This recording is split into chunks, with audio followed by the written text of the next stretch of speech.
Halo pemirsa, jumpa lagi dalam Inovator edisi spesial yang kali ini akan menyajikan ide dan gagasan paling inovatif tahun ini. Tentunya dari dunia sains, teknologi, lingkungan, dan gaya hidup. Inilah pilihan topik utama kami kali ini. Sistem navigasi mencegah kemacetan. Haiti tenggelam dalam lautan sampah. Oret-oretan multidimensi milik seniman Italia. Sistem navigasi GPS sejatinya dibuat untuk mempermudah mobilitas manusia dengan cara mencari jalur tercepat menuju suatu tempat. Tapi apa jadinya jika sebagian besar kendaraan diarahkan pada rute yang sama? Sebuah piranti GPS buatan Jerman mencoba mengurai kemacetan dengan pilihan jalur yang lebih cerdas dan bersifat individual. Masalah yang dikenal setiap pengemudi mobil, jalan yang macet total. Laporan kemacetan dari sistem GPS juga tidak membantu. Sebaliknya, sistem navigasi mobil turut menyebabkan kepadatan jalan.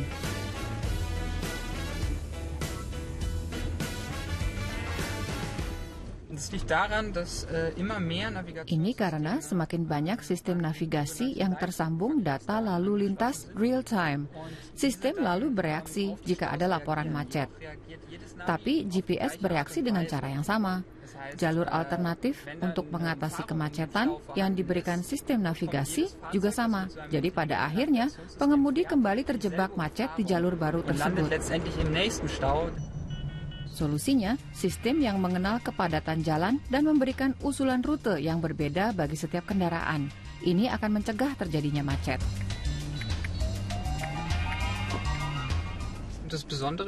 Istimewanya, begitu saya mendapat rute di waktu bersamaan, tiap-tiap jalan di rute ini berdasarkan waktu tertentu diblokir khusus untuk saya. Seperti sistem pemanasan, jadi bisa terhindarkan ada terlalu banyak kendaraan yang secara bersamaan diarahkan ke jalan dan rute yang sama. Software menunjukkan kapasitas tertentu tiap jalan, berdasarkan jumlah lajur dan pembatas kecepatan. Saat pengemudi meminta rute dari GPS, sistem memperhitungkan kapan mobil akan melewati jalan-jalan tersebut. Begitu batas kapasitas jalan tercapai, mobil secara otomatis diarahkan ke rute alternatif. Di sebelah kiri Anda melihat simulasi kendaraan dan sistem navigasi kami. Di sebelah kanan sistem navigasi yang biasa. Jelas terlihat pada GPS kami banyak rute berbeda yang diberikan karena adanya sistem pemesanan jalan. Lalu lintas disebar secara ideal pada infrastruktur. Seluruh kota dimanfaatkan secara maksimal sehingga bisa sampai ke tujuan dengan lebih cepat. Di sebelah kanan, hampir semua kendaraan mencoba masuk ke lajur utama lalu lintas, sehingga kemacetan dengan cepat terjadi di daerah ini. Sistem ini bisa mencegah macet secara aktif. Untuk itu, kecepatan dan posisi mobil di daerah tertentu tercatat dalam real time. Pada simulasi komputer, lalu lintas 30% lebih cepat mengalir dengan sistem ini. Saat jam sibuk, aplikasi ini bahkan bisa membantu sampai ke tujuan 2 kali lebih cepat. Semakin banyak mobil yang dilengkapi dengan sistem GPS baru ini, semakin baik rute yang diberikan untuk menghindari macet. Supaya arus lalu lintas membaik dan macet terhindarkan, sekitar 10% pengemudi harus turut serta. Ini tidak hanya membantu 10% pengemudi, tapi juga semua pengemudi lainnya, karena berkatnya kemacetan bisa dicegah. Tapi 10% tersebut tidak akan tercapai hanya lewat app yang dibuat oleh tim Christian Brueggemann. Karena itu, rencananya adalah antarmuka terbuka yang bisa mengintegrasi software dengan mudah ke sistem navigasi lainnya. Kerjasama telah disepakati dengan Bosch yang menyuplai GPS bagi Ford dan Opel. Pasar berikut yang menjadi sasaran adalah Amerika Serikat. Uji coba sistem menunjukkan kemampuannya. Setiap pagi saat saya berangkat ke kantor, hampir setiap hari saya diarahkan ke rute yang berbeda. Tapi pada dasarnya, hampir selalu tiba di waktu yang sama. Kesimpulannya, jalan cukup untuk semua mobil, tapi tidak dimanfaatkan. Sistem kami bisa membantu mobil memanfaatkan semua lajur yang ada dan sampai lebih cepat di tujuan. GPS tidak hanya menghemat waktu, mobil yang tiba di tujuan lebih cepat berarti juga menghemat bensin dan mengeluarkan gas CO2 lebih sedikit. Sistem navigasi yang ramah lingkungan dan bisa menghindari terjebak kemacetan. Biasanya pucuk tanaman tumbuh menjauhi bumi dan mencari matahari. Tapi peneliti asal Stuttgart berhasil mengecoh tanaman agar tidak lagi mengenal gaya gravitasi. Teknik ini membuka peluang bagi model penghijauan baru di kota-kota besar.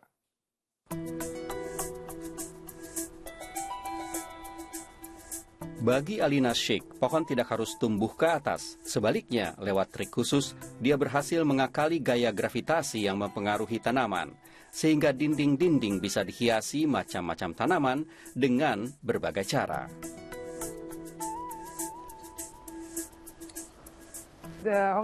Pohon yang tumbuh secara horizontal ini akan dipindahkan ke ruangan baru, misalnya ke bagian depan gedung.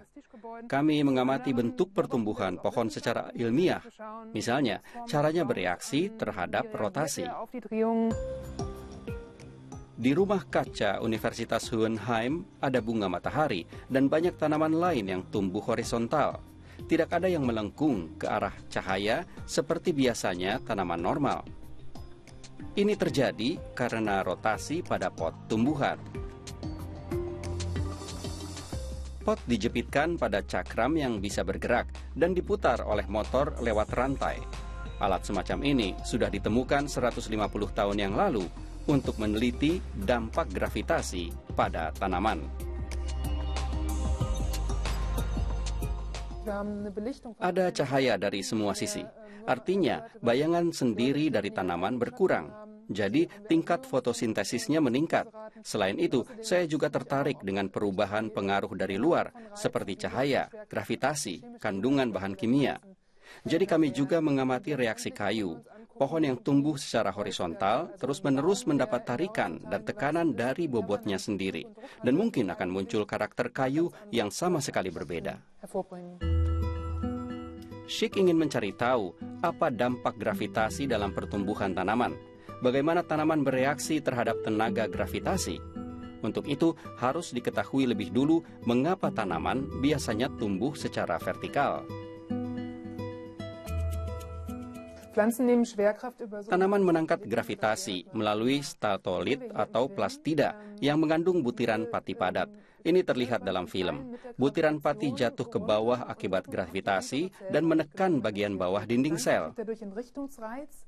Reaksi normal tanaman adalah akar dengan gaya berat akan tumbuh ke bawah. Sebaliknya, tunas tanaman tumbuh ke atas. Di sini, penginderaan tanaman terhadap gaya gravitasi dicegah dengan rotasi permanen. Lewat putaran ini, butiran pati tidak lagi jatuh dan menekan dinding sel. Jadi tanaman tumbuh secara horizontal. Bunga atau pohon yang tumbuh secara horizontal menarik perhatian orang. Selain itu, kegunaan dinding tanaman amat banyak. Suhu, kelembaban udara, dan kadar debu halus bisa diatur lebih baik lagi. Pohon yang tumbuh horizontal menarik bagi penghijauan gedung. Ini penghijauan gaya baru. Juga bisa diawasi seberapa jauh rotasi berdampak mencegah panas dan smog. Tanaman hias yang diputar membuat dekorasi interior jadi menarik, seperti lukisan hidup yang digantung di dinding. Lahan untuk tanaman hijau di kota-kota besar memang makin berkurang. Mungkin menanam pohon secara horizontal di tembok bangunan adalah solusi yang logis. Alina Schick sekarang mendirikan perusahaan sendiri dan mencari investor agar bisa segera memasarkan tanamannya.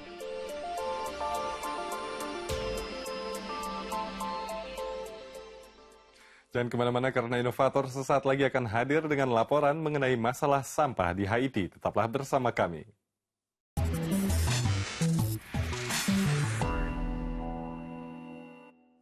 Selama bertahun-tahun Haiti dikenal lewat pantainya yang indah dan menawan. Tapi kemiskinan yang mendera menyebabkan kerusakan alam. Dan kini pulau kecil berpenduduk 10 juta orang itu nyaris tenggelam oleh lautan sampah.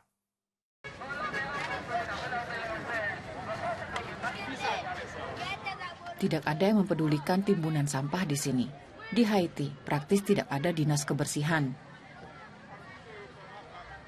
Haiti adalah salah satu negara yang paling padat di dunia. Dalam beberapa tahun terakhir, jumlah warganya berlipat ganda menjadi lebih dari 10 juta orang.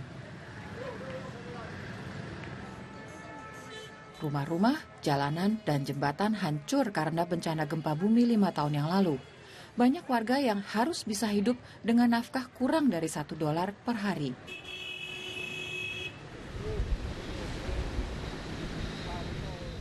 Jean Wiener adalah ahli biologi kelautan.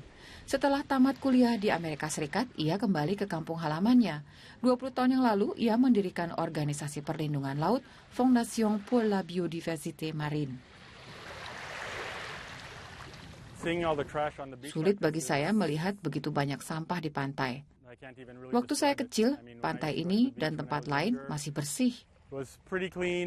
Ini bencana lingkungan dan tidak berhenti di sini. Sampah hanyut di bawah arus laut dan mendarat di negara-negara lain. Ini masalah serius.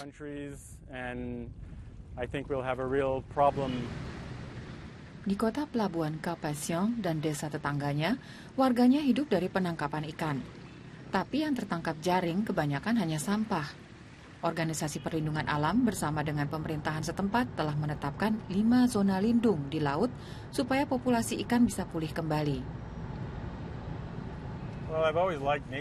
Saya selalu mencintai alam. Saya selalu bermain di air. Jadi wajar saja saya jatuh cinta dengan laut.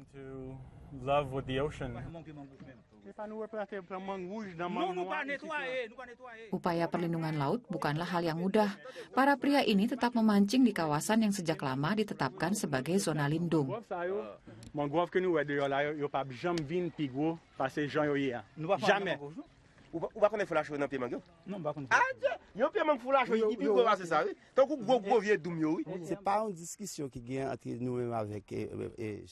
Kami tidak bertengkar sungguhan. Kami tahu ia bagian dari kami dan mengerti kondisi tumbuhan dan binatang di sini. Kami juga ingin melindungi mangrove dan wilayah ini. Tapi tidak semudah itu.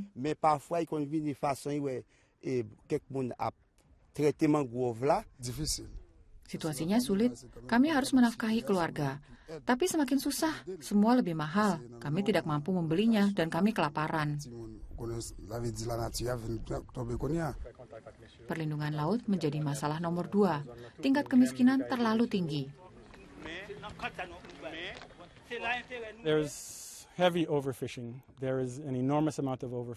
Di sini terjadi penangkapan ikan berlebihan. Nelayan harus mengubah metodenya dan memperhatikan masa ikan memijah. Jadi kita harus berunding dan mengaturnya bersama-sama.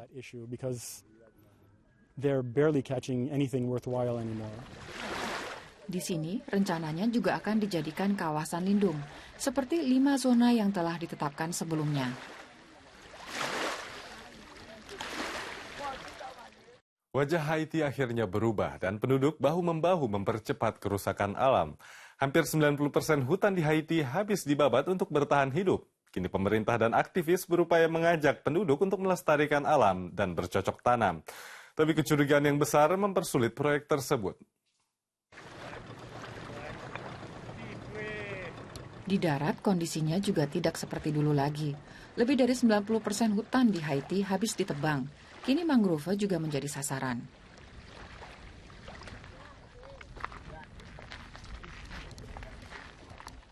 Kayunya dibakar, jadi arangnya untuk memasak. Kebanyakan warga tidak memiliki akses listrik maupun gas.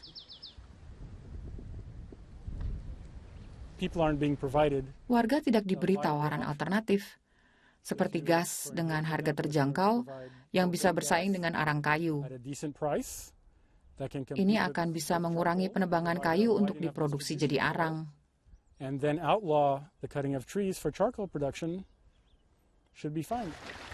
Memang di sini mangrove ditanam ulang, tapi akan butuh waktu bertahun-tahun hingga ekosistem mangrove pulih kembali. Untuk menambah cadangan bahan pangan, warga dihimbau untuk bercocok tanam. Organisasi lingkungan menjual pohon jeruk dan sitrun dan buah lainnya dengan biaya sangat rendah. Tapi tidak banyak yang menanggapi tawaran tersebut. Sungguh membuat frustrasi, harganya tidak seberapa, prosesnya tidak rumit, tapi warga tidak mau mencobanya. Mungkin ini bagian dari budaya kami.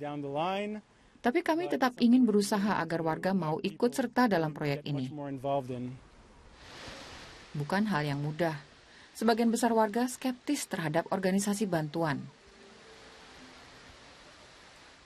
Lebah-lebah ini diharapkan bisa membantu. Madunya sudah dijual di desa. Para nelayan rencananya akan diberi pelatihan untuk menjadi peternak lebah. Tapi peternak ini bercerita, baru ada 1 orang bekas nelayan yang bersedia untuk dilatih menjadi peternak lebah.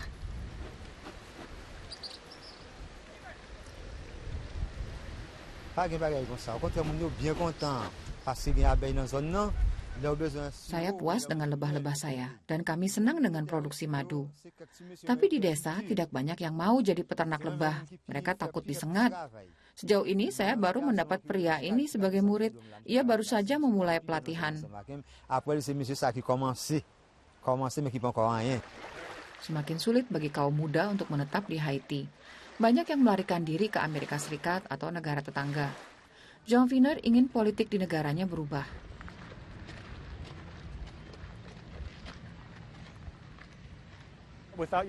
Tanpa alam, kita tidak punya apa-apa lagi. Tidak ada pembangunan sosial dan ekonomi. Semua terkait dengan alam yang sehat. Alam di Haiti masih layak untuk dilindungi. Karena itu, walau banyak menghadapi tantangan, Jean akan terus berjuang untuk kampung halamannya.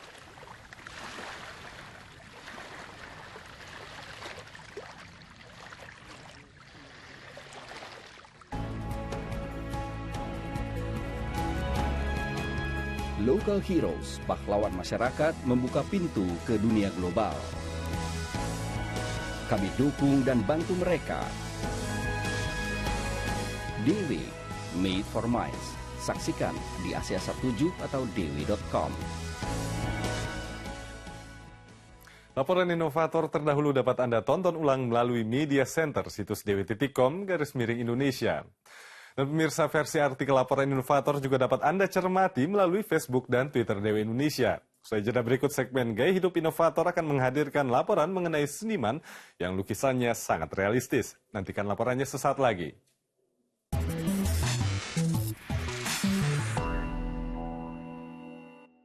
Kembali bersama inovator, pemirsa, desainer dan ilustrator asal Italia Marcello Berenghi punya kemampuan unik yang jarang ditemui. Ia bisa melukis benda dan perabotan rumah tangga yang lazim kita temui di dalam kehidupan sehari-hari dengan sangat realistik.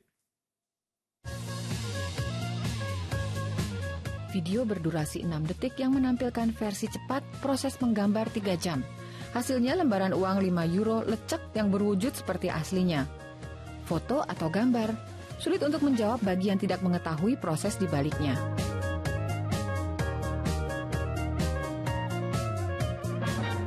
No, non è che esiste una tecnica speciale, esiste il Tidak ada teknik khusus. Gaya ini disebut hiperrealisme dan hanya harus mencoba menggambar setiap detil pada benda tersebut. Kemudian akan berkembang menjadi karya yang lain daripada yang lain. Un qualcosa di personale lo stesso. Marcello Berenghi adalah seniman asal Italia dengan segudang bakat. Sebagai motif gambar, ia menggunakan foto atau benda langsung. Tanpa kesulitan, ia menggambar objek di atas kertas.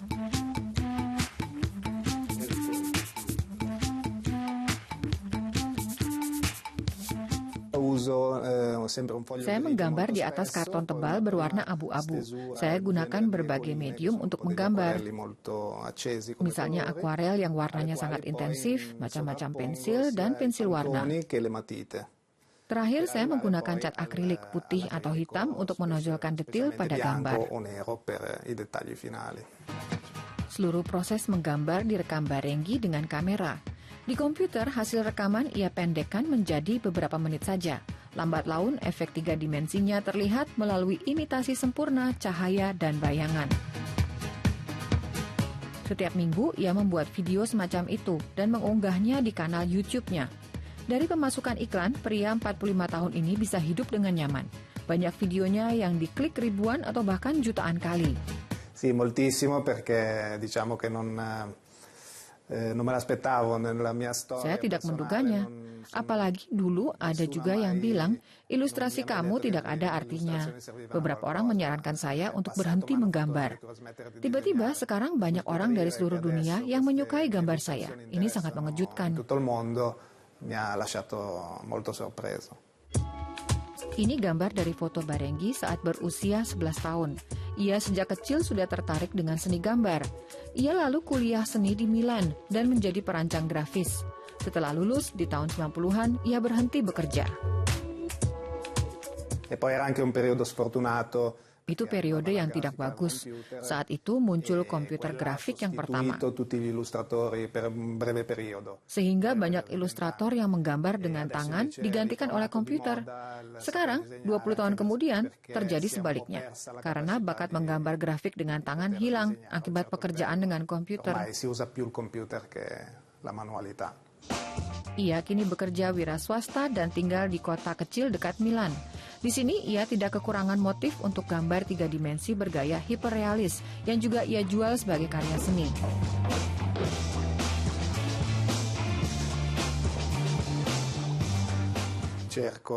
Saya hanya tinggal melihat isi apartemen saya atau di supermarket. Mencari yang menarik bagi saya. Misalnya cangkir kopi ini juga sudah saya gambar.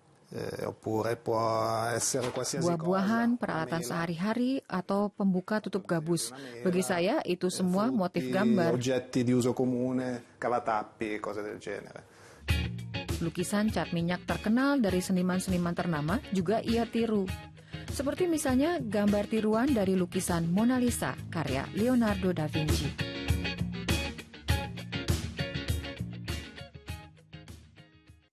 Rumah beratapkan ilalang semakin jarang ditemui di Eropa. Selain ongkos pengerjaannya yang mahal, tidak banyak lagi tenaga kerja yang mampu merajut atap yang mampu bertahan hingga 100 tahun itu. Stefan Zibinger adalah salah satu dari sedikit pengrajin atap ilalang di Jerman. Di utara Jerman, tanaman ini tumbuh di mana-mana. Ilalang. Stefan Zibinger sangat menyukainya. Saat masih remaja, pria ini pindah ke dekat kota Flensburg. Kini ia memiliki usaha sendiri dan bekerja sebagai pemasang atap ilalang. Baginya ini pekerjaan impian. Bersama seorang rekan kerjanya, ia memasang atap untuk rumah tua berumur 200 tahun. Rumah ini akan direstorasi hingga seperti aslinya di masa lalu, yakni dengan atap ilalang tradisional. Untuk atap seluas 100 meter persegi, pemasang atap ini membutuhkan lebih dari 1.000 ikat ilalang. Saya selalu memperhitungkan 11 ikatan untuk 1 meter persegi. Lebih baik lebih banyak karena untuk sekedar meleparnya ke bawah lebih mudah dibanding turun ke bawah untuk mengambil ikatan baru. Mula-mula, ikatan ilalang dihamparkan merata di atap.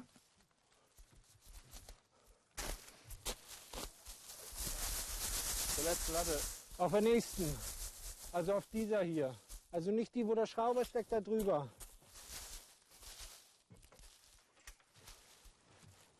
Supaya tidak terbang ditiup angin, ilalang harus diikat dengan kawat dan disematkan dengan kuat ke kerangka atap. Walau ilalang tajam, pemasang atap bekerja tanpa sarung tangan. Saya harus bisa menyentuhnya seperti ini. Dengan sarung tangan tidak bisa, atau harus mengganti sarung tangan tiap 2 jam karena rusak. Jari-jari saya masih utuh, tapi kadang memang suka berdarah. Bentuk yang diinginkan mulai terlihat. Harga atap ilalang ini mencapai 20.000 euro. Bagi pemiliknya ini cukup mahal, tapi ia tetap menginginkannya. Frühstück! Padahal masih ada risiko tambahan. Atap ilalang rentan bahaya kebakaran.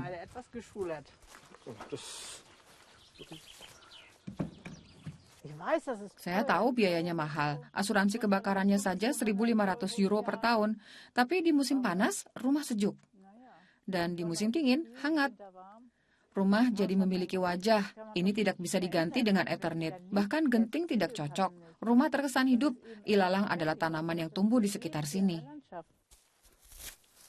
Tidak ada pelatihan khusus untuk menjadi pemasang atap ilalang. Beberapa pemasang atap menghususkan diri bekerja dengan material tersebut. Jika menggunakan genteng, mereka hanya butuh waktu 3 hari. Untuk ilalang, butuh waktu 2 minggu. Atap harus dibentuk dengan tangan, disisir, dan dipangkas hingga bentuknya sesuai. Bagi Stefan Zibinger, yang penting adalah pengalaman. Tidak ada standar perencanaan dan ukuran, dan tidak ada atap ilalang yang wujudnya sama persis.